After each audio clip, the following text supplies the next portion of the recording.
ہماری زندگی کے 6 برس بیت چکے تھے۔ میری شریک حیات نہ صرف بے حد حسین تھی بلکہ اعلیٰ سیرت کی مالک بھی تھی۔ ان 6 سالوں کی رفاقت میں اس نے مجھے کبھی بھی شکایت کا ایک موقع تک نہیں دیا تھا۔ وہ حافظ قرآن تھی اور نکاح سے قبل 100 کے قریب بچیوں کو قرآن کریم حفظ کروا چکی تھی۔ اس لیے میں ہمیشہ یہ سوچ کر پرسکون رہتا تھا کہ میری بیوی دنیا کے ساتھ ساتھ آخرت بھی سنور چکی ہے اور وہ میرے بچوں کی بہترین پرورش کرے گی۔ ہم دونوں ہی اولاد کی تمنا رکھتے تھے، مگر برسوں گزر جانے کے باوجود ہمارے آنگن میں کوئی پھول نہ کھلا۔ میں رفتہ رفتہ مایوسی کا شکار ہونے لگا تھا۔ ایسے حالات میں اکثر عورتیں جلد ہمت ہار بیٹھتی ہیں، مگر میری اہلیہ نے کبھی چہرے پر اداسی نہ آنے دی اور ہمیشہ صبر کا دامن تھامے رکھا۔ آخرکار خدا کو اس کا صبر پسند آیا اور ہمیں اولاد کی نوید ملی۔ وہ ایام میری زندگی کے خوشگوار ترین دن تھے۔ میں اس کا حد سے زیادہ خیال رکھتا کیونکہ طبیبوں نے اسے مکمل آرام اور احتیاط کا مشورہ دیا تھا۔ میری پوری کوشش ہوتی تھی کہ اسے بستر سے قدم بھی نہ نیچے اتارنے دوں۔ ہماری اسی بے پناہ احتیاط اور التجاؤں کے صدقے اللہ نے ہمیں ایک خوبصورت اور تندرست بیٹے سے نوازا تھا۔ لیکن بیٹے کی ولادت کے فوراً بعد میری بیوی کی حالت اچانک بگڑ گئی۔ میں نے کبھی خواب میں بھی نہیں سوچا تھا کہ جس گھر میں اولاد کی خوشی آئی ہے وہاں سے بیوی کا جنازہ اٹھے گا۔ میں نے اس کی زندگی کے لیے گڑ گڑا کر دعائیں مانگی، مگر شاید قضاء و قدر کو کچھ اور ہی منظور تھا۔ وہ ہمیں داغ مفارقت دے کر گھال کے حقیقی سے جا ملی۔ میں غم کی تصویر بنا ایک کونے میں بیٹھا تھا جہاں عزیز و اقارب تعزیت کر رہے تھے۔ جب غسل کے بعد ہم اسے سپرد خاک کرنے قبرستان پہنچے تو وہ آسمان پر گہرے بادل چھا گئے۔ دن کے اجالے میں بھی رات کا سماں محسوس ہو رہا تھا۔ جو ہی تدفین کا عمل مکمل ہوا، یکایک موسلا دھار بارش اور ایسی تندوخیز ہوائیں چلنے لگیں کہ وہاں موجود ہر شخص ششدر رہ گیا۔ گھر واپسی پر مجھے یوں لگا جیسے یہ موسم بھی میرے دکھ میں برابر کا شریک ہے۔ رات بھر طوفانی جھکڑ چلتے رہے۔ میرا بیٹا اس وقت ننہال والوں کے پاس تھا اور وہ سب میرے گھر ہی ٹھہرے ہوئے تھے۔ اس لیے میں بچے کی طرف سے مطمئن ہو کر اپنے کمرے میں اپنی بیوی کو، اپنی اہلیہ کو یاد کرتے کرتے سو گیا۔ صبح صادق کے قریب میں نے خواب میں دیکھا کہ میری بیوی نہایت شکستہ حال میں زاروں قطار رو رہی ہے۔ اسے اس تکلیف میں دیکھ کر میری تڑپ کر آنکھ کھل گئی۔ باہر طوفان تھم چکا تھا اور مطلع صاف تھا۔ وہ خواب میرے لیے کسی سہانے روح سے کم نہیں تھا۔ میں نے اسے ہمیشہ مسکراتے دیکھا تھا۔ خواب میں اس کا یہ حال دیکھ کر مجھے گھبراہٹ ہونے لگی تھی۔ فجر کا وقت تھا۔ میں نے نماز ادا کی اور اس کی بخشش کے لیے دعا مانگی۔ مجھے یقین تھا کہ وہ صوم و صلات کی پابند حافظہ عورت ہے۔ اللہ نے اسے قبر کی سختیوں سے بچا لیا ہوگا۔ دعا سے فارغ ہو کر میں نے باہر دیکھا تو سبھی عبادت میں مصروف تھے۔ اپنے سالے سے بیٹے کا پوچھا تو وہ اسے لے آیا۔ بچہ گہری نیند میں تھا۔ میں نے کچھ دیر اسے پیار کیا، اسے سینے سے لگائے رکھا اور پھر قبرستان کی طرف چل پڑا تاکہ اس کی قبر پر فاتحہ خوانی کر سکوں اور رات کے طوفان کے بعد قبر کی حالت بھی دیکھ لوں۔ وہاں پہنچ کر جو منظر میں نے دیکھا وہ دیکھ کر میرے رونگٹے کھڑے ہو گئے۔ میں حیران پریشان ہو گیا۔ میرا دل دہل گیا کیونکہ جس عورت کو میں جنتی سمجھ رہا تھا اس کی قبر پر گویا عذاب نازل ہوا تھا۔ قبر بیچ سے پھٹی ہوئی تھی اور اس سے سیاہ دھواں نکل رہا تھا۔ وہاں اس قدر تپش اور حدت تھی کہ قریب کھڑا ہونا بھی مجال تھا۔ کوئی گورکن اس کی قبر دوبارہ درست کرنے کو تیار بھی نہیں تھا۔ بڑی مشکل سے ایک مزدور مانا جس نے عام مزدوری سے 4 گنا زیادہ پیسے لیے اور دور کھڑے ہو کر ہی مٹی ڈالنے لگا تھا۔ میں جب گھر لوٹا تو میری حالت غیر تھی۔ سب نے سمجھا کہ میں صدمے میں ہوں، مگر میرے ذہن میں صرف ایک ہی سوال تھا کہ آخر اس قدر نیک عورت پر اللہ کا یہ عذاب کیوں ٹوٹا؟ میری عقل حیران تھی کہ جس جیون ساتھی کو میں نے برسوں ایک فرشتہ صفت سمجھا تھا اس کی حقیقت کچھ اور بھی ہو سکتی ہے۔ جب میری مرحومہ اہلیہ کا اصل چہرہ بے نقاب ہوا تو میرا دل پاش پاش ہو گیا۔ میرا نام دانیال ہے۔ میں اپنے والدین کا آخری سہارا تھا اور ہمارا گھرانہ محض 4 افراد پر مشتمل تھا۔ میری والدہ، والد اور والدہ اور میں اور میری بیوہ پھپھو جو مجھے اپنی اولاد کی طرح عزیز رکھتی تھی۔ ابھی میں کالج کی دہلیز پر ہی تھا کہ میری والدہ کا سایہ سر سے اٹھ گیا جس کا غم مجھ پر پہاڑ بن کر ٹوٹا تھا۔ میری والدہ انتہائی پارسا اور سادہ سی خاتون تھیں۔ اس کڑے وقت میں والد صاحب اور پھپھو نے مجھے ٹوٹنے سے بچایا اور اپنی تمام تر محبتیں مجھ پر نچھاور کر دی تھی۔ کچھ عرصہ بعد جب صدمہ کم ہوا تو میں نے دوبارہ اپنی تعلیم پر توجہ دینی شروع کر دی۔ جیسے ہی میری تعلیم مکمل ہوئی، والد صاحب اور پھپھو میری شادی کے ارمان سجانے لگے۔ میری رضامندی ملتے ہی ایک موزوں رشتے کی تلاش شروع کی گئی۔ تبھی پھپھو کو اپنی مرحوم شوہر کے خاندان کی ایک بچی یاد آئی جس سے ان کا اب بھی رابطہ تھا۔ انہوں نے ہمیں بتایا کہ وہ لڑکی کم عمر ہی سے ہی بہت سنجیدہ، عبادت گزار اور نیک سیرت ہے۔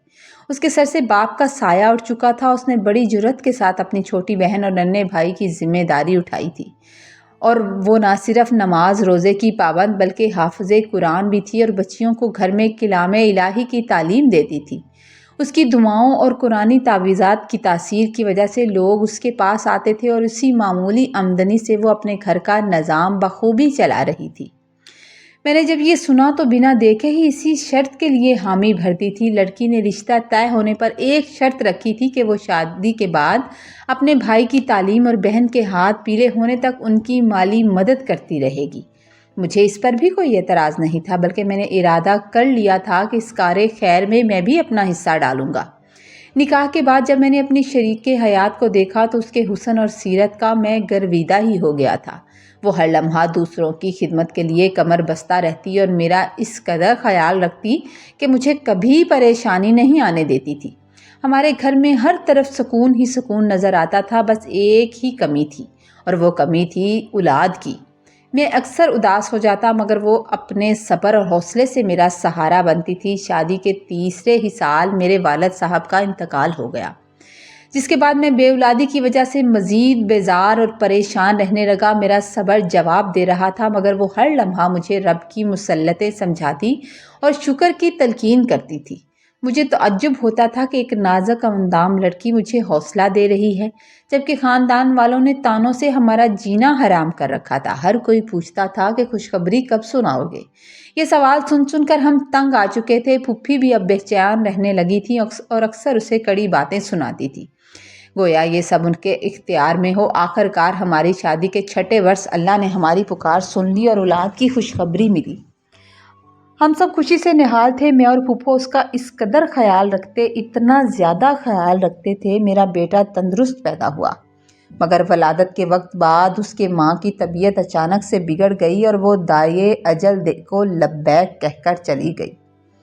یہ سب اس قدر اچانک ہوا کہ میں سنبھل ہی نہیں سکا۔ ہم نے اپنے لختے جگر کے لیے نہ جانے کیا کیا خواب دیکھ رکھے تھے، مگر قضاء و قدر کے فیصلے اٹل ہوتے ہیں۔ لیکن اس کی قبر کی ابتر حالت اور وہ دہکتا ہوا منظر میرے لیے کسی بھیانک خواب سے کم نہیں تھا۔ میں اسے ایک صابر اور جنتی عورت سمجھتا تھا، مگر وہاں جو عذاب تھا وہ مجھ جیسے مضبوط انسان کو بھی ہلا گیا تھا۔ میں جانتا تھا کہ میرا رب ناانصاف نہیں ہے، اس کے پاس ہر عمل کا حساب ہے۔ مجھے صدمہ تھا کہ میں برسوں اس کے ساتھ رہ کر بھی اسے پہچان نہ سکا۔ مجھے دکھ تھا کہ اگر وہ کسی غلط راستے پر تھی تو کاش مجھے پہلے خبر ہوتی تاکہ میں اسے اس عذاب سے بچا پاتا۔ ان دنوں گھر میں کیا ہو رہا تھا، میرا بچہ راتوں کو کس کی گود میں پڑ رہا تھا، مجھے کوئی ہوش نہیں تھا۔ میں بس پریشان رہتا تھا۔ میری محرومہ کی بخشش کے لیے میں بے چین رہتا تھا۔ ایک دن پھپھو نے نہایت سنجیدگی سے مجھ سے دوسری شادی کی بات کی، جس پر میں غصے میں آ گیا، تلملا اٹھا۔ ابھی اسے بچھڑے چند ہی دن تو ہوئے تھے، وہ گھر بسانے کی باتیں کرنے لگی تھی۔ پھپھو نے میری ناراضگی دیکھ کر بڑی نرمی سے کہا، بیٹا اب میں لاچار ہو چکی ہوں، تمہارے بچے کی دیکھ بھال مجھ سے نہیں ہو پائے گی۔ یا تو تم اسے خود پالو یا پھر اس کے سپرد کر دو جو اسے دن رات ماں بن کر سنبھال رہی ہے۔ میں حیران رہ گیا، ششدر رہ گیا کہ میرا بیٹا کون سنبھال رہا ہے۔ تب پتہ چلا کہ میری سالی اتنے دنوں سے بچے کی پرورش کر رہی ہے۔ پھپھو کی ضد تھی کہ میں اپنی سالی سے نکاح کر لوں تاکہ بچے کو خالہ کی صورت میں ماں کی ممتا ملے اور گھر کا نظام بھی سنبھل جائے گا۔ میں کسی اور کو اس کی جگہ دینے پر راضی نہ تھا، مگر پھپھو کی روز روز کی ضد اور بچے کی حالت دیکھ کر میں مجبور ہونے لگا۔ اسی دوران پتہ چلا کہ میرا سالہ روزگار کے لیے کسی باہر کے ملک جا رہا ہے۔ مجھے اپنی مرحومہ اہلیہ کی وہ بات یاد آئی کہ وہ چاہتی تھی کہ بھائی کے جانے سے پہلے بہن کا گھر بس جائے۔ بس اگر میں انکار کرتا تو وہ لڑکی میرے بچے کی خاطر اپنی زندگی برباد کر لیتی، یا پھر اس کی کہیں اور شادی ہو جاتی اور میرا بچہ رل جاتا۔ آخرکار میں نے اپنے لختے جگر کی خاطر ہار مان لی اور پھپھی سے کہا تھا کہ وہ جو بہتر سمجھتی ہیں کر لیں۔ میرے حامی بھرتے ہی تمام تیاریاں مکمل کر لی گئیں اور جب میں شام کو کام سے لوٹا تو نکاح خواہ موجود تھے۔ میں نے بوجھل دل کے ساتھ یہ نکاح کر لیا اور خود کو کمرے میں بند کر لیا۔ میرے ذہن میں بس یہی سوال تھا کہ کیا یہ دوسری بیوی بھی پہلی جیسی ثابت ہوگی؟ کیا میرا دل کبھی اس سے اس طرح مطمئن ہو پائے گا یا نہیں جیسا پہلے بیوی سے تھا؟ اس نکاح کے بندھن میں بندھنے کے بعد بھی میری زندگی کے معمولات میں کوئی تبدیلی نہ آئی۔ میں صبح روز کار کے لیے نکل جاتا اور شام کو واپسی پر خاموشی سے اپنے کمرے کی تنہائی اختیار کر لیتا تھا۔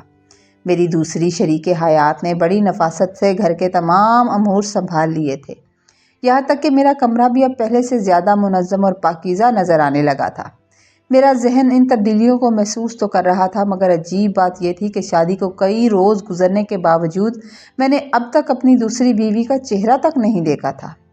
میری پہلی اہلیہ جو دینی احکامات کی سختی سے پابند تھی، اس نے اپنی زندگی میں اپنی چھوٹی بہن کا مجھ سے پردہ کروایا تھا، اور وہ پردہ نکاح کے بعد بھی اسی طرح برقرار تھا۔ ایک دن میں کام سے وقت سے پہلے لوٹ آیا اور اپنے کمرے میں داخل ہوا تو وہاں اپنی دوسری بیوی کو دیکھ کر ششدر رہ گیا۔ وہ حسن و جمال میں اپنی بڑی بہن سے بھی کہیں بڑھ کر تھی، مگر میرا دل اس کے حسن سے زیادہ اس کے چہرے پر چھائے ہوئے غیر معمولی سکون اور نرمی سے متاثر ہوا۔ اسے دیکھ کر مجھے گمان ہوا کہ شاید وہ اپنی بہن کی وفات پر رنجیدہ ہونے کی بجائے مطمئن ہے۔ یہ خیال آتے ہی میرا دل تلخی سے بھر گیا۔ میں نے غصے پر قابو نہ پاتے ہوئے اس سے سخت سوال کیا، تم اس قدر پرسکون کیسے رہ سکتی ہو؟ کیا تمہیں اپنی سگی بہن کی موت کا ذرا برابر بھی ملال نہیں ہے؟